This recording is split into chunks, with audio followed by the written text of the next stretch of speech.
നമസ്കാരം. ഏവർക്കും pre market റിപ്പോർട്ട്സുകളിലേക്ക് സ്വാഗതം. ഇന്ന് ഓഗസ്റ്റ് 11. ഇന്ന് നിഫ്റ്റിയുടെ രണ്ടാമത്തെ ആഴ്ചയിലെ വീക്കിലി എക്സ്പയറിയാണ്.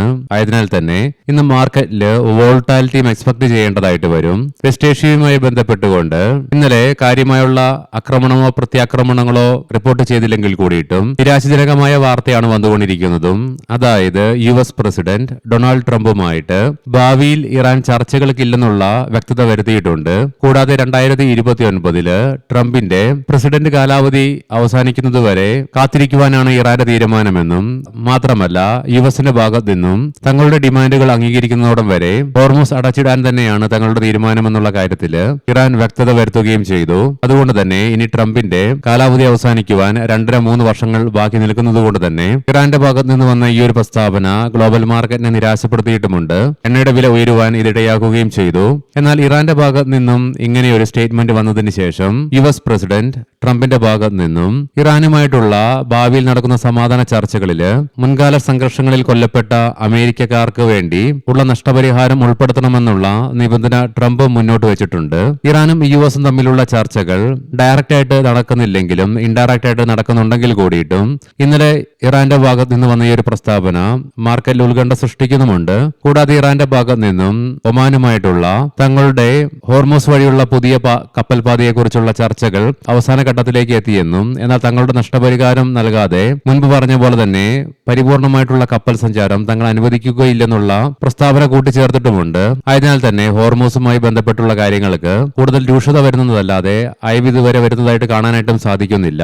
ഇനി മാർക്കറ്റിലേക്ക് വന്നു കഴിയുമ്പോൾ Siemens, Zydus life science, Bata India, Caliber mining and logistics, Delta Corp, Enviro infra engineers, EPL, Kalpataru projects international, Manappuram finance, MRF, PI industries, rail Vikas Nigam, Senco gold, Unichem laboratories, Vikran engineering, Ashoka Buildcon തുടങ്ങിയ സ്റ്റോക്കുകൾ ഇന്ന് അവയുടെ Q1 ഏർണിംഗ്സുകൾ പ്രസിദ്ധീകരിക്കും. ഇനി ഇന്നത്തെ നമ്മുടെ മാർക്കറ്റിലേക്ക് സ്പെസിഫിക് ആയിട്ട് വന്നു കഴിയുമ്പോൾ അനലിസ്റ്റുകളുടെയും എക്സ്പേർട്ടുകളുടെയും അഭിപ്രായങ്ങൾ പ്രകാരം കഴിഞ്ഞ ചൊവ്വാഴ്ചയായിരുന്നു അപ്പർ സൈഡിലേക്ക് 24,700 എന്ന ലെവലിലുള്ള നിഫ്റ്റിയുടെ ഗ്രിപ്പ് നഷ്ടപ്പെട്ടത്.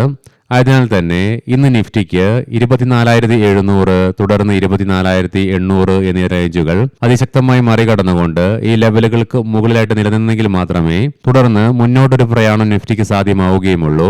എന്നാൽ ഇന്നലത്തെ പോലെ തന്നെ ഇന്നും നിഫ്റ്റിക്ക് ഡൗൺ സൈഡിലേക്ക് 24,400, 24,300 എന്നീ ലെവലുകൾ ബ്രേക്ക് ചെയ്യാത്തോടത്തോളം കൺസോളിഡേഷനുള്ള സാധ്യതകൾ തന്നെയാണ് പങ്കുവയ്ക്കപ്പെടുന്നതും. എന്നാൽ 24,300 എന്ന ലെവൽ ബ്രേക്ക് ചെയ്യുകയാണെങ്കിൽ ഒരുപക്ഷെ സെല്ലിംഗ് പ്രഷറും വർദ്ധിക്കാൻ സാധ്യതകളാണ് നിലനിൽക്കുന്നത്. പ്രത്യേകം ശ്രദ്ധിക്കുക, ഇത് ട്രേഡ് റെക്കമെൻഡേഷൻ അല്ല, അനലിസ്റ്റുകളുടെയും എക്സ്പേർട്ടുകളുടെയും അഭിപ്രായങ്ങൾ മാത്രമാണ്. എഡ്യൂക്കേഷൻ പേർപ്പസിന് വേണ്ടിയിട്ടാണ് ഈ ലെവലുകൾ വിശദീകരിക്കുകയും ചെയ്തത്. ഇന്ന് നിഫ്റ്റിയുടെ വീക്കിലി എക്സ്പയറി ആയതിനാൽ തന്നെ നമുക്ക് കണ്ടു തന്നെ അറിയേണ്ടിയിരിക്കുന്നു 24,500 എന്ന ലെവലിന് മുകളിലായിട്ടാണോ അതല്ലെങ്കിൽ താഴെയായിട്ടാണോ ഇന്ന് നിഫ്റ്റി ട്രേഡിംഗ് അവസാനിപ്പിക്കാൻ വേണ്ടി പോകുന്നതെന്ന്. എന്നാൽ അതേസമയം ഇന്ന് നിഫ്റ്റിക്ക് 24,600 എന്ന ലെവലിന് മുകളിലായിട്ട് ട്രേഡിംഗ് അവസാനിപ്പിക്കുവാൻ സാധിക്കുകയാണെങ്കിൽ അതൊരു പക്ഷേ വരും ദിവസങ്ങളിൽ മാർക്കറ്റിന് ഗുണവും ചെയ്യും. ഇന്ന് ഇന്ത്യയിൽ നിന്നും പ്രധാനപ്പെട്ട ഇവന്റുകളൊന്നും തന്നെ ഇല്ലെങ്കിലും US നിന്നും വൈകുന്നേരം ഇന്ത്യൻ സമയം 7:30 ജൂലൈ മാസത്തെ എക്സിസ്റ്റിംഗ് ഹോം സെയിൽസ് ഡേറ്റയുടെ റിലീസ് നടക്കാനിരിക്കുന്നു. തുടർച്ചയായി ഇന്നലെ 5ാമത്തെ ട്രേഡിംഗ് സെഷനിലും ഇന്ത്യൻ മാർക്കറ്റിൽ കൺസോളിഡേഷനാണ് നടന്നതെങ്കിൽ കൂടിയിട്ടും വീണ്ടും വിദേശ ധനകാര്യ സ്ഥാപനങ്ങൾ 1,974.76 കോടി രൂപയ്ക്ക് ഇന്ത്യൻ ക്യാഷ് മാർക്കറ്റിൽ തുടർച്ചയായി 2ാമത്തെ ട്രേഡിംഗ് സെഷനിലും ബൈയിങ് ശക്തമാക്കുക തന്നെ ചെയ്തു.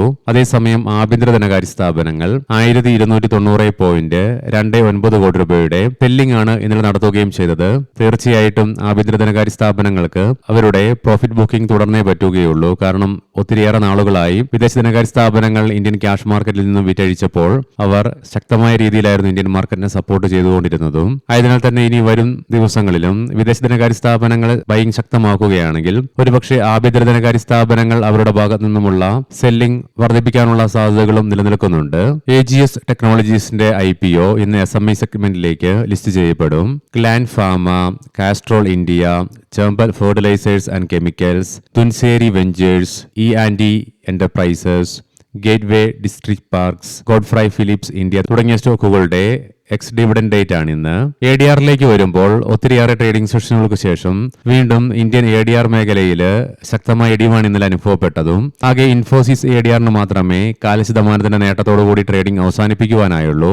അതേസമയം ആക്സിസ് ബാങ്കിന് 1.25%-അടുത്തും ഡോക്ടർ റെഡ്ഡീസിന് 0.5%-ലേറെയും HDFC ബാങ്കിന് 0.25%-ന്റെയും ICICI ബാങ്ക് ADRന് 0.5%-അടുത്തും വിപ്രോയ്ക്ക് 1.5%-അടുത്തും നഷ്ടത്തോടുകൂടി തന്നെ ട്രേഡിംഗ് അവസാനിപ്പിക്കേണ്ടതായിട്ടും വന്നു.